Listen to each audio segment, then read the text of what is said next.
Bismillahirrahmanirrahim. Nahmaduhu wa nusalli wa nusallim ala rasulil karim wa ala alihi wa ashabihi ajma'in, amma ba'd. Rabbi shrah li sadri wa yassir li amri wahlul 'uqdatam min lisani yafqahu qawli. Oke, seperti biasa sebelum kita mulai majelis kita ini, kita baca Al-Fatihah sebagai pembukaan majelis, dan juga kita hadiahkan kepada para masyayikh, wabil khusus masyayikh Asy'ariyah ila hadrat Rasulullah ala alihi wa sahbihi tabi'in thumma jami'al ikhwan. Bismillah. Al-Fatihah. Nurul Bismillahirrahmanirrahim. Alhamdulillahi rabbil alamin. Wa sallallahu alaihi wa sallam. Amin. Oke, insyaallah sebelum kita melanjutkan ke sifat berikutnya, qiyamun nafsihi, kita masih membahas kelanjutan satu tema yang masih ada kaitannya dengan sifat yang kemarin, yaitu mukhalafah lil hadis, yaitu fil kalam ala ru'yatillah, pembahasan tentang melihat Allah. Nanti akan ada dua pembagian lagi, melihat Allah di akhirat dan melihat Allah di dunia. Yang pertama yang kita bahas, melihat Allah di akhirat. Ini penting karena menanggapi hal ini ada yang ekstrim ke kiri, ada yang ekstrim ke kanan. Yang ekstrim ke kiri yaitu orang-orang Mu'tazilah. Mereka berpendapat bahwa melihat Allah di akhirat itu juga mustahil. Melihat Allah di akhirat itu mustahil. Allah nggak akan dilihat, nggak akan bisa kita lihat walaupun di akhirat. Kalau yang ekstrim kanan itu teman-teman kita Mujassimah, mereka mengatakan bahwa Allah itu bisa dilihat di akhirat, dan karena bisa dilihat maka Allah itu jism. Allah itu punya bentuk dan punya arah. Sebetulnya ekstrim kanan dan ekstrim kiri ini punya satu titik persamaan, yaitu mengatakan bahwa namanya melihat itu pasti menangkap satu perkara yang berbentuk benda dan mesti berhadapan dengan yang melihat. Artinya punya arah depan. Akhirnya timbullah dua kutub ini. Ada yang mengatakan karena melihat itu pasti berbentuk benda dan pasti ada arahnya, maka mustahil karena Allah bukan benda dan nggak ada arahnya, yaitu orang-orang Mu'tazilah. Yang orang Wahabi, yang sekarang perwakilannya itu Wahabi, orang-orang Mujassimah, karena Allah dilihat justru menunjukkan kalau Allah itu memang jism dan juga punya arah. Akhirnya terbentuklah dua kutub ekstrim ini. La Asy'ariyah di tengah-tengah. Seperti biasa memang banyak sikap-sikap Asy'ariyah itu memang yang berdiri di tengah, kutub yang terlalu kanan dengan yang terlalu kiri. Dan memang biasanya perkara hak itu diantara cirinya dia nggak terlalu ekstrim ke kanan, nggak terlalu ekstrim ke kiri. Bainat tafrid wal ifrat ghairil maghdubi alaihim waladdallin min baini farthin wa damin labanan khalisal lisyahribin. Di antara kotoran dan darah keluarlah susu yang begitu luar biasa itu. Begitu juga dalam hal ini. Kalau Asy'ari bagaimana? Yang merupakan Ahlussunnah wal Jamaah. Allah bisa dilihat di akhirat, bahkan wajib secara syar'i. Kenapa? Karena memang ada nas-nasnya, baik Al-Quran maupun hadis yang menunjukkan bahwa Allah itu memang bisa dilihat di akhirat. Jadi kita harus meyakini, karena wajib syar'i. Adapun secara akal itu jaiz. Secara akal itu jaiz. Loh, bagaimana kok melihat perkara yang nggak berbentuk? Apakah bisa? Bagaimana melihat sesuatu tanpa arah? Jadi perlu diketahui bahwa melihat dengan mata, kemudian dengan syarat-syarat tertentu seperti kita hidup di dunia ini, kan banyak syaratnya itu. Harus perkara yang berbentuk, harus perkara yang di depan, kemudian harus ada cahaya, harus ini, harus itu. Semuanya ini memang satu hukum, tapi hukum yang adatan, hukum secara adat. Artinya ya justru takhalluf, bisa saja nggak begitu itu. Paham nggak? Jadi hukum-hukum melihat harus benda, harus ada cahayanya, harus dengan mata, harus di depan, harus ini, harus yang hanya adiyan, talazuman adiyan. Jadi satu hukum, satu ketetapan, satu peraturan yang adat. Artinya nggak harus begitu itu. Allah kuasa saja melihat sesuatu yang bukan benda juga nggak mesti di depan. Jadi karena ru'yah itu kekuatan yang Allah Ta'ala berikan kepada makhluknya. Jadi kekuatan itu bukan kayak orang Mu'tazilah. Mu'tazilah intiba'u suratul mar'i fil hadqah. Jadi terbentuknya bentuk atau gambar dari yang dilihat di dalam mata. Sehingga mesti yang terlihat itu benda dan mesti di depan, sehingga kata mereka mustahil Allah bukan benda dan gak punya arah. Kalau kita enggak, ru'yah itu bukan begitu. Ru'yah itu kekuatan yang Allah letakkan, yang Allah berikan kepada makhluk, sehingga bisa saja melihat tanpa peraturan-peraturan yang tadi bisa saja. Allah kuasa, karena peraturan yang tadi bukan peraturan yang akli yang tidak bisa dilanggar, tapi peraturan yang sifatnya adatan. Paham ya? Ya gampang, memahami gampang. Ya Allah terlihat, berarti jisimnya enggak. Ya enggak.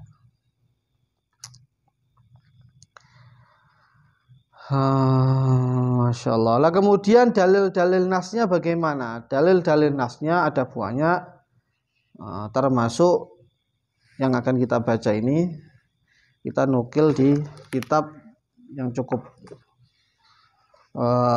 paten, cukup enak, nanti bisa kalian baca. Dan belum ada terjemahannya nih kayaknya. Kitabnya ulama Asy'ariyah Mu'asirin, Syekh Ramadan Budi, Kubra al-Yaqiniyat al-Kauniyah. Di sini ada bab khusus tentang ru'yatullah. Di antara dalil-dalil jumhurul ulama, di antaranya yang pertama dalam surat Al-Qiyamah, wujuhu yauma idzin nadhirah ila rabbiha nadhirah. Besok di hari kiamat itu wajah-wajah orang-orang yang dipilih oleh Allah, wajah-wajah orang beriman bertakwa akan mencorong dan nadhirah ila rabbiha, melihat kepada zat Tuhannya.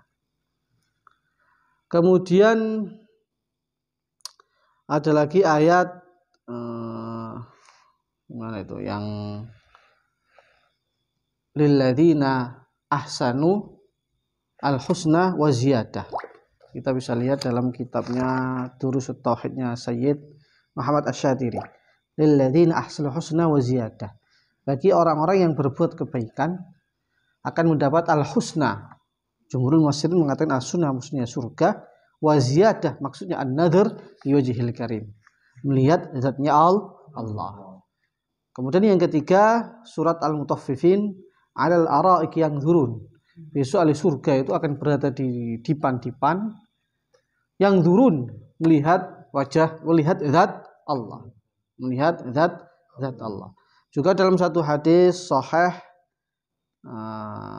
yang berbunyi innakum satarawna rabbakum kama tarawna al-qamar lailatal badar.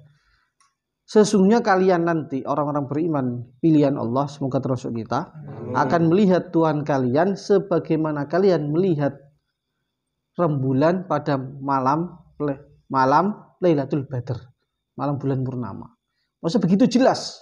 Ini yang diserupakan di sini itu ada musyak wal khafa, bukan bentuknya Allah kayak bulan, enggak. Maksudnya seperti melihat bulan itu jelas sekali. Itu salah satu hadisnya.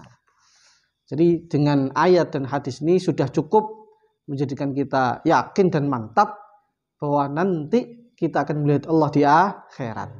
Makanya disebutkan dalam kitab Tabaqatul Kubra Imam Subki yang dinukil oleh Syekh Ramadan Budi, bahwa suatu ketika Imam Rabi', salah satu murid andalam Syafi'i, beliau bercerita bahwa suatu ketika Imam Syafi'i itu mendapatkan satu surat pertanyaan yang isinya menanyakan bagaimana firman Allah, kalla innahum ar-rabbihim yawma idzin lamahjubun.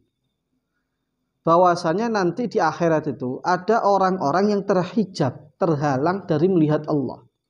Ini apa maksudnya? Apakah semua manusia atau sebagian manusia? Maka Imam Syafi'i menjawab, lamma hajaba qauman bisukhti dalla ala anna qauman yarunahu birridha. Justru ayat ini menunjukkan kalau orang-orang iman akan melihat Allah di surga nanti, di akhirat nanti. Kenapa? Karena kalau Allah katakan orang-orang kafir terhijab, karena kan ayat sebelumnya ini tentang orang musyrik. Jadi sebagian orang saja. Kalau sebagian orang terhijab karena dimurkai Allah, berarti menunjukkan ada orang-orang yang tidak terhijab karena ridho Allah. Innahum ar-rabbim yaumidzil mahjubun. Orang-orang musyrik itu nanti terhijab dari melihat Allah. Berarti ada orang-orang yang tidak terhijab. Semoga kita. Maka Imam Rafi'i kemudian bertanya, "Awatadinu bihadza ya sayyidi?" Awatadinu bihadza ya sayyidi. Apakah engkau meyakini ini? Megang ini keyakinan kalau melihat Allah di akhirat. Beliau menjawab, wallahi laulam yukin Muhammad bin Idris anna ya rabbah fil ma'ad lama abadahu fid dunya. Kata Imam Syafi'i, andaikan Muhammad bin Idris, maksudnya Imam Syafi'i, tidak meyakini bahwa ia akan melihat Tuhannya nanti di hari akhirat, tentu dia akan enggak mau nyembah Tuhannya di dunia. Nek aku ora yakin bakal ndelok Gusti Allah ning akhirat, ora bakal aku nyembah Gusti Allah. Gua apa? Masuk seumur hidup sampai mati selama-lamanya nggak bisa melihat Allah, nggak bisa melihat sang kekasih. Nggak mungkin. Jadi artinya Syafi'i meyakini kalau orang-orang pilihan Allah nanti akan melihat Allah di akhirat, dan itu merupakan keyakinan jumhurul muslimin Ahlussunnah wal Jamaah bila kaifin wala misal, tanpa bagaimana tanpa menjadikan Allah sebagai bentuk satu benda dan punya arah tertentu. Paham ya? Jadi kita melihat Allah tapi mensucikan Allah dari arah dan benda. Kok bisa? Ya bisa. Karena tadi melihat harus arah, melihat harus begini begitu, semuanya adalah hukum adat. Hanya hukum adat, karena kebiasaan yang berulang-ulang, namanya melihat itu harus di depan, harus begini. Jadi ini koyo-koyo jadi kewajiban akal, padahal enggak, ini hanya adat. Paham ya? Kadang-kadang Nabi saja dalam satu riwayat itu bisa melihat belakang, Nabi di depan tapi bisa melihat yang belakang. Ini kan apa? Khilaful adat ini. Khilaful, padahal masih di dunia itu kadang-kadang khilaful adat, melihat bukan yang di depan saja tapi juga di belakang. Pembahasan berikutnya, ini ada lagi yang perlu dibahas, dalil Mu'tazilah. Jadi Mu'tazilah itu juga punya dalil. Di antara dalil Mu'tazilah adalah ayat dalam surat Al-A'raf, yaitu permintaan Nabi Musa, Rabbi arini anzur ilaik. Ya Allah, arini, tampakkanlah kepadaku, anzur ilaik, aku ingin melihat zat engkau. Maka Allah jawab, lang tara, engkau seakan-akan, engkau sekali-kali tidak akan bisa melihatku. Walakin nzur ilal jabal, lihat di gunung itu. Fa in istaqarra makanahu, kalau gunung tadi masih tetap pada tempatnya, fasaufa tarani, maka engkau akan melihat aku. Falamma tajalla rabbul jalla dakka, yang akhirnya kemudian gunungnya hancur. Kata orang Mu'tazilah, di sini Allah Subhanahu wa taala menjawab pakai lantaroni. Kamu enggak akan bisa lihat saya, pakai lan, kata mereka. Yang kedua, Allah mentaklek ru'yah dengan istiqrarul jabal, dengan apa? Tetapnya gunung, kokohnya gunung, dan ternyata gunungnya hancur. Berarti menunjukkan ru'yah enggak bisa karena gunungnya hancur. Ini kata orang-orang Mu'tazilah. Dijawab Ahli Sunnah, loh justru ayat itu dalil Allah bisa dilihat di akhirat. Jadi dalilnya sama, karena segi pandangnya berbeda, akhirnya menghasilkan satu keputusan, satu kesimpulan yang berbeda. Jadi kadang-kadang dalil podonya pokok banyak firqah, Qur'ane podo, hadisnya podo, beda sudut pandang memang. Kalau Sunnah nggak begitu itu, justru di situ menunjukkan bahwa Allah bisa dilihat di akhirat. Loh kok bisa? Yang pertama, permintaan Nabi Musa. Nabi Musa kok meminta melihat Allah, menunjukkan melihat Allah itu perkara yang mungkin, bukan perkara yang mustahil. Nggak mungkin Nabi Musa meminta Allah perkara mustahil, terlalu bodoh. Kalau kita katakan Nabi Musa meminta Allah perkara yang beliau ketahui mustahil atau perkara mustahil, berarti Nabi Musa na'udzubillah. Berarti nggak tahu, nggak bisa membedakan mana jaiz, mana mustahil, mana wajib.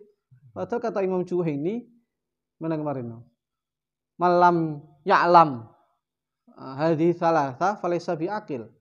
Wong kok gak ngerti hukum jaiz mustahil wajib secara akal, berarti wong sing gak duwe akal. Sedangkan Nabi Musa ini anbiya, bahkan salah satu pimpinan para nabi dan rasulul azmi minar rasul, tokoh terbaik.